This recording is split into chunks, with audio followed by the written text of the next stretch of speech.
नमस्कार मंडळी, आज आपण आलो आहोत मस्जिद बंदर मार्केटमध्ये, जे मुंबईतील गणपती खरेदीसाठी खूप प्रसिद्ध आहे। इथे तुम्हाला गणपती मूर्तींपासून ते सजावटीच्या वस्तू जसं की फुलं, हार, दिवे, माळा आणि घर सजवण्यासाठी लागणारे सर्व काही वस्तू इथे मिळतात। या मार्केटचं वैशिष्ट्य म्हणजे इथल्या वस्तू परवडणाऱ्या आणि कमी किमतीच्या असतात आणि खूप वैविध्यपूर्ण मिळतात। सकाळपासून रात्रीपर्यंत इथे गर्दीच गर्दी असते, कारण गणेशोत्सवासाठी लागणारी प्रत्येक छोटी मोठी वस्तू इथे एकाच ठिकाणी उपलब्ध होते। मस्जिद बंदर मार्केटमध्ये फिरताना तुम्हाला रंगांची उधळण, उत्साह आणि सणासुदीची खरी मजा अनुभवायला मिळते।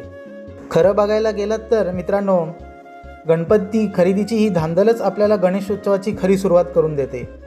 मंडळी, तुम्ही इथे बघू शकता, यावर्षी गणपतीसाठी आम्ही या मार्केटमधून ही थोडीफार खरेदी केलेली आहे।